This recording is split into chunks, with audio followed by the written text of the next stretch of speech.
有冇時間傾兩句呢？大家好，曾經拍過多部出名電影《潛行空間》、《星際啟示錄》、《天能》、《奧本海默》嘅知名導演路蘭 Christopher Nolan， 佢下一部電影嘅 trailer 已經出咗，就係《奧德賽》The Odyssey， 即係家傳戶曉嘅兩部荷馬史詩之一。另一部係《伊利亞特》，當中木馬屠城同 NBA 球員成日傷嘅阿基里斯腱都會出現喺呢啲史詩故事。今日我哋一齊傾下呢位被譽為西方文學之父嘅人物古希臘詩人荷馬，睇下呢啲史詩古仔同對後世嘅影響。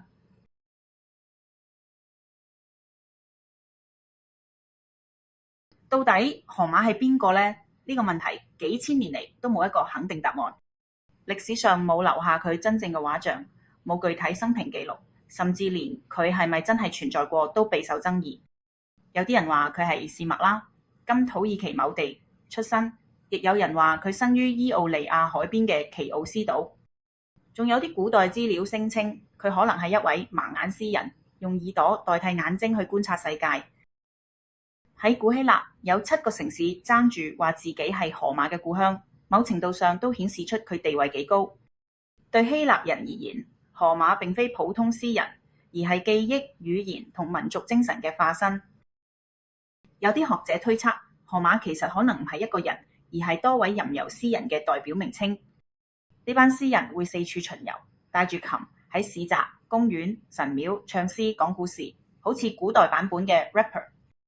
佢哋用節奏同埋押韻幫自己記住內容，所以有啲人話伊利亞特同奧德賽本來係口述詩，係後來先被記錄落文字。所以荷馬其實就好似代表咗一個時代，一種文化傳承方式。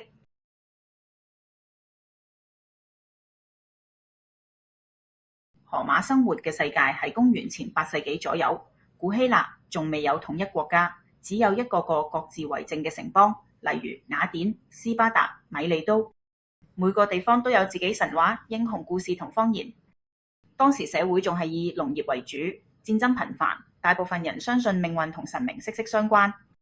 當時出現咗文字冇耐，好多歷史同信仰全靠口述流傳，詩人就係代代相傳嘅橋梁。同一時間，詩歌唔只係娛樂，仲係一種教育。佢哋認為要成為真正嘅男人，就要懂得英雄故事，要明白勇氣、榮譽同忠誠嘅價值。所以，當我哋今日睇荷馬史詩第一部嘅《伊利亞特》，就好似打開一本集體記憶手冊，一開場就係特洛伊戰爭時期嘅故事。大家可能聽過木馬屠城傳說，不過《伊利亞特》講嘅唔係整場戰爭經過，而係集中喺其中短短幾星期，圍繞阿基里斯呢位戰神嘅憤怒。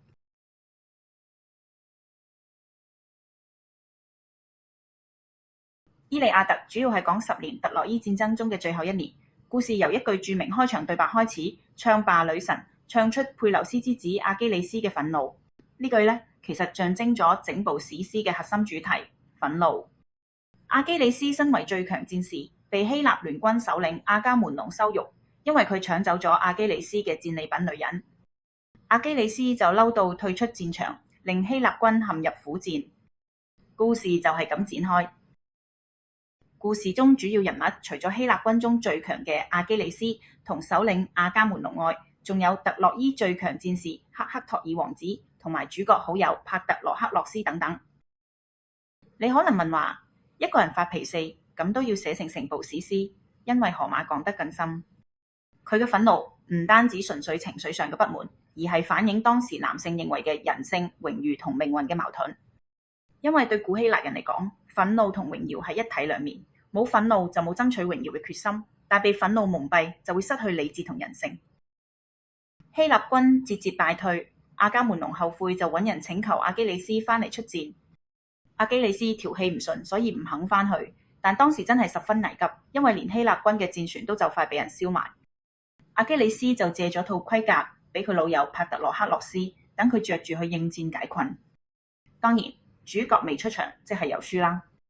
帕特羅克洛斯雖然曾經一度逆轉戰況，但最後都係被赫克托爾王子所殺，而劍甲仲要當垃圾抌咗。其實做乜係咁講套甲？因為係阿基里斯母親推提斯女神揾人製俾佢，即係靚嘢嚟。面對老友被殺，靚甲被當垃圾，阿基里斯就要喺2條命運之路揀其中一條。一係為咗活得長命但冇晒名譽，一係英勇戰鬥永垂不朽。佢當然揀咗後者，呢啲就係當時嘅希臘英雄精神，寧願短暫輝煌都唔要平凡嘅一生。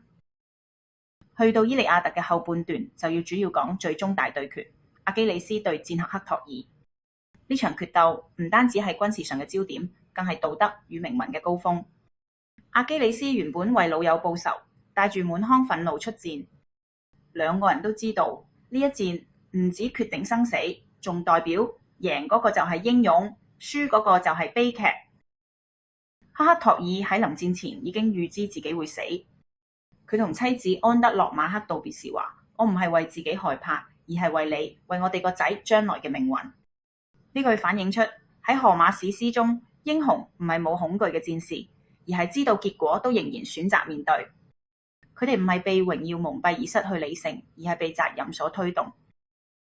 決鬥嘅結果當然克托爾王子戰死，阿基里斯喺憤怒中拖住佢屍體繞成3圈，好似要洗去心中仇恨。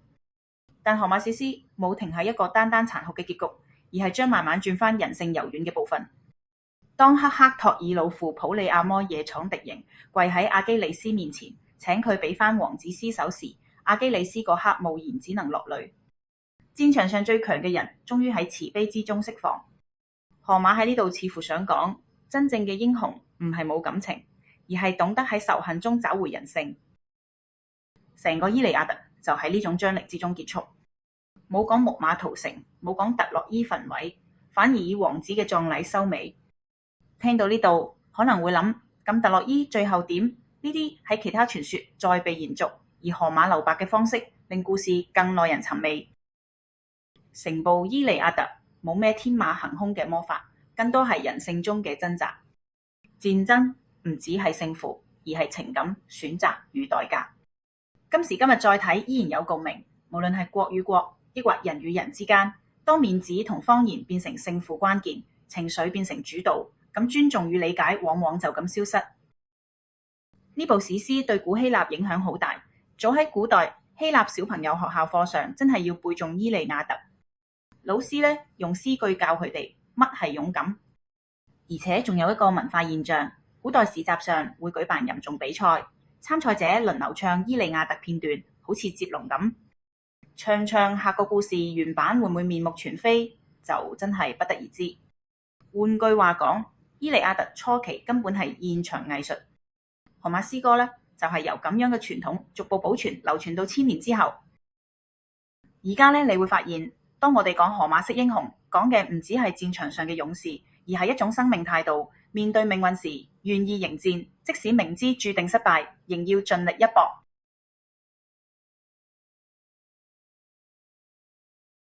伊利亞特講完戰爭，荷馬史詩仲有下一部奧德賽。如果話伊利亞特講如何面對死亡與榮耀，奧德賽就講點樣返屋企揾返自己。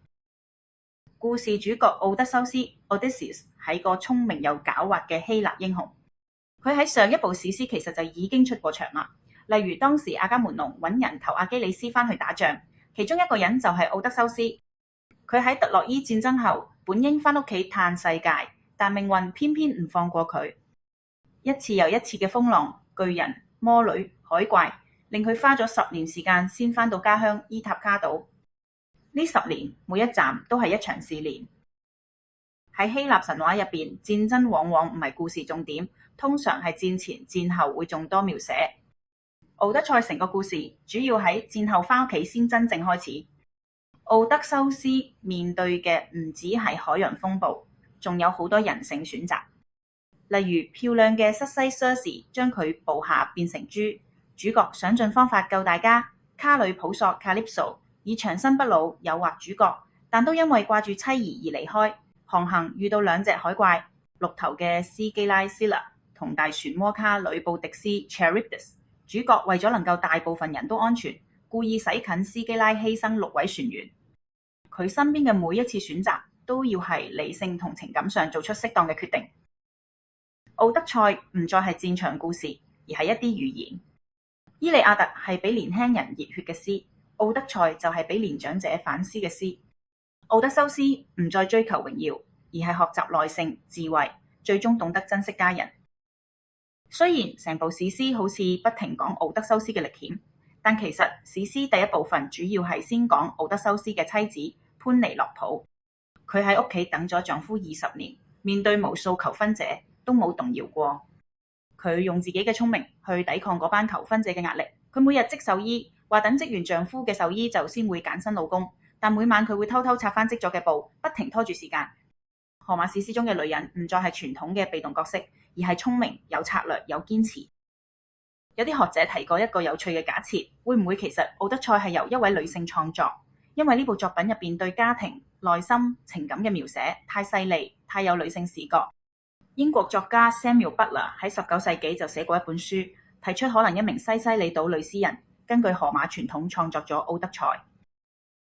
奧德修斯歷盡千辛萬苦，終於返到家鄉，佢先假扮乞衣入城，發現自己屋企已經被求婚者霸佔住，成日又食又拎。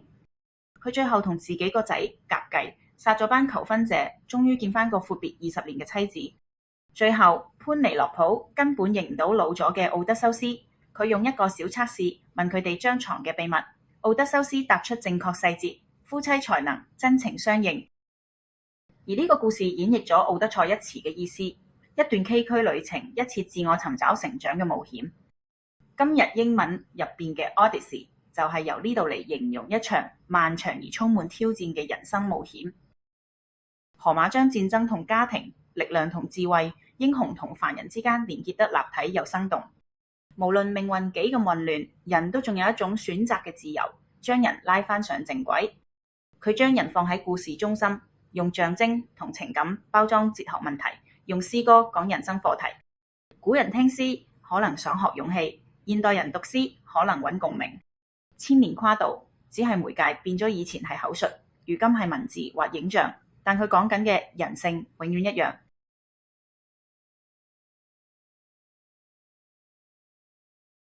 講完伊利亞特同奧德賽，我哋可能會有個問題，一個幾千年前冇錄音冇紙筆嘅世界，究竟點樣記得咁長嘅故事？伊利亞特成篇超過15000行，奧德賽都有12000行，全部用押韻詩句寫成。就算你記性好，都難想像可以一字唔漏。呢度就要講到荷馬時代最神奇嘅文化傳統——口述詩 （oral poetry）。喺古希臘，吟遊詩人 idols 係社會上相當受尊敬嘅人。佢哋唔止係娛樂演員，仲係歷史記錄者、哲學家同教育家。嗰時冇印刷書籍，學習靠口耳相傳。詩人一開口，唔止係一場 show， 仲會係上埋堂。佢哋嘅方法非常聰明，為咗幫自己記憶內容，詩句中會用咗大量公式化表達，好似固定短語、疾足如風嘅阿基里斯、多謀善斷嘅奧德修斯。呢一啲重複片語不但有節奏，仲幫吟誦者喺表演時快速填充句子結構，就好似今日嘅 rapper freestyle， 邊唱邊構思。換句話講，吟遊詩人唔係死背，而係即場創作。你諗下，伊利亞特或者奧德賽，可能每唱一次都會同原版有出入。每個吟遊詩人為咗迎合觀眾同場氣氛，會即興加入細節或者刪減片段。荷馬其實可能就係最出色嘅嗰位吟遊者，佢整理咗一代又一代口述素材，編成一個最完整版本，於是伊利亞特同奧德賽就咁誕生。如果你將舊時吟唱形象放喺現代睇，好似一場 rapper battle， 詩人用7弦琴，用固定節奏對白開場，唱罷女神，然後語速漸快，一邊彈琴一邊講故事。觀眾喺神廟或者廣場圍一個圈，細心聽。佢哋聽到熟悉人物出場會拍手，會叫好，有時仲會即場回應，就好似睇現場演唱會或者 stand-up comedy 咁。所以古希臘唱詩，聽眾唔係齋聽，而係參與感極強嘅互動劇場。呢種集體聆聽本身就係一種社交儀式。好多家庭小朋友都會係聽住荷馬故事長大。當佢哋講英雄、神明、命運，腦入邊自然浮現史詩入邊嘅畫面。好多現代學者研究口述傳統時，發現希臘詩同南斯拉夫民謠有相似結構，即係公式化句式理論。呢啲研究進一步確認咗荷馬應該並非孤高嘅文人，而似係群體智慧結晶。佢代表嘅係古希臘記憶嘅科技。喺冇筆冇書嘅時代，人類點樣用旋律儲存知識？不過荷馬之所以偉大，唔單單因為佢係記錄者，而係佢將口述升華成藝術。佢能夠喺傳統結構之上創造深層情感。就算戰爭段落寫得宏大壯觀，裏邊仍然藏有哲學嘅思考。勇氣係乜？命運可唔可以改變？人類同神或者大自然點樣共存？人類嘅道德係自由意志嘅選擇，定係運氣嘅決定？哲學家柏拉圖其實對荷馬又愛又恨。喺《理想國》入邊，佢曾批評荷馬虛構過多，會誤導青年，但同時又承認自己從細聽荷馬詩長大。到亞里士多德時代，更加將荷馬視為模仿藝術典範，認為佢懂得構建情節、塑造人物，用詩帶出情緒淨化，即所謂悲劇嘅淨化效應。可以話，從文學理論到倫理學，荷馬都係古希臘思想啟蒙之一。佢講英雄，亦講悲憫；講命運，亦講選擇。佢筆下嘅神雖然強大，但都有人類情緒、妒忌、怨恨、愛慕、憤怒。其實唔止哲學家，就連政治人物都對佢推崇備至。相傳亞歷山大大帝出征亞洲時，隨身必帶一本《伊利亞特》，仲用金盒珍藏。佢每日都會讀幾段，話要以阿基里斯為榜樣。雖然亞歷山大最後係一場命運嘅悲劇，但佢一生嘅英雄夢明顯係由荷馬故事鼓勵而起。呢個例子證明咗荷馬作品唔只屬文學層面，更塑造咗整個歐洲人對英雄嘅定義。西方社會崇尚勇氣，追求榮耀，渴望戰勝命運，部分都來自荷馬嘅影響。當然，隨時代推進，荷馬作品嘅意義不斷被重新解讀。中世紀時，基督教學者試圖以宗教角度重新解釋；文藝復興時期，歐洲學者將佢視為回歸古典精神嘅象徵。16世紀到18世紀，甚至出現翻譯潮，英語、法語、德語、意大利語，每隔幾十年就有人重譯一次《伊利亞特》。英國詩人 John Keats 喺讀完荷馬譯本後，感慨而寫下名詩《初讀荷馬有感》，形容嗰種震撼就好似第一次望見新星球。可見荷馬詩嘅力量能夠跨越語言時代，依然打動人心。當然，現代人梗係好難有耐性慢慢逐行讀詩，但係如果細閱嘅話，就會發現文字中有節奏、有畫面。例如，當奧德修斯返鄉途中遇海浪一幕，荷馬寫海嘯好似野獸低哮，太陽像銅鏡反光，嗰種生動比喻係非常有衝擊力。奧德賽同伊利亞特成為學者分析人類思維進化嘅重要材料。心理學家 Julian Jaynes 曾提出著名嘅理論，人類早期意識模式叫做二分心智 （bicameral mentality）， 即人聽到自己思想嘅時候會以為係神諭，類似指令性幻覺。而荷馬詩正能反映由受神指揮轉為自我思考嘅演化過程。無論呢個理論精確與否，都說明咗荷馬在思想史上地位非凡。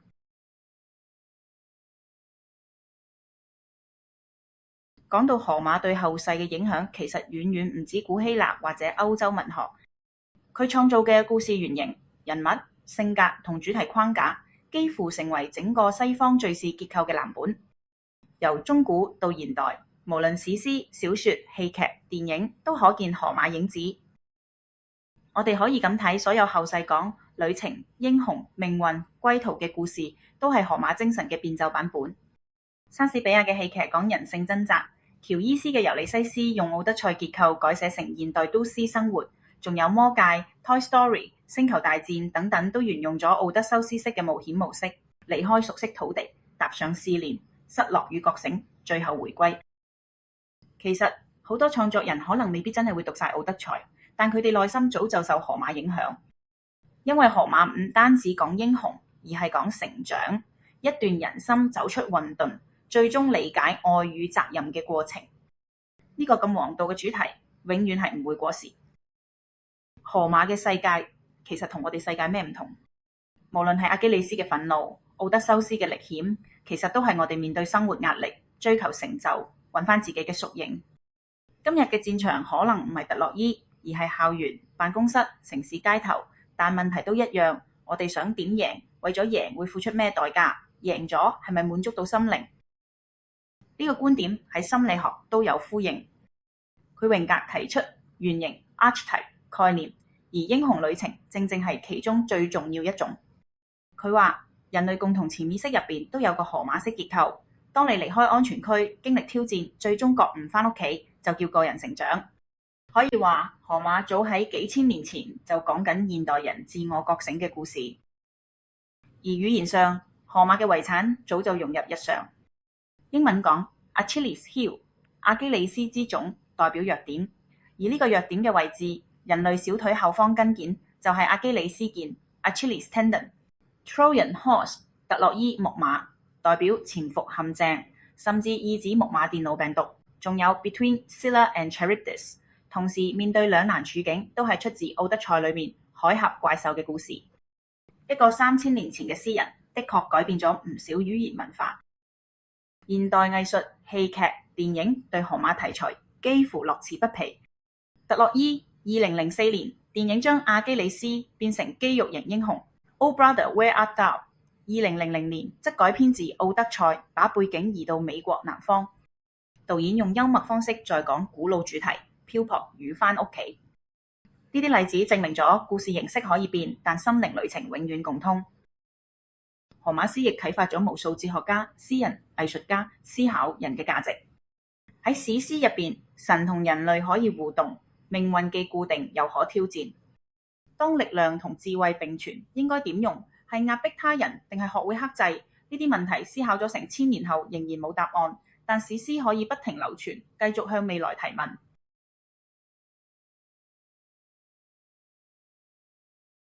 我個人覺得，荷馬史詩與其係一個詩人嘅作品，不如話係一個跨越時代共同創作嘅 artwork。而荷馬亦並非一個人，而係一齊由古至今傳承住呢啲史詩嘅你同我。荷馬史詩入邊滿載住唔少哲學，其實有啲似中國哲學莊子咁，故事中帶點問題，亦帶點答案。我哋唔需要拘泥於乜嘢原文正典，只要感受同思考當中嘅意思，都可以獲益良多。今日就講住咁多先。鍾意呢段片嘅朋友記得訂閱、讚好、分享同埋留言。我哋係子珊，下次再傾，拜拜。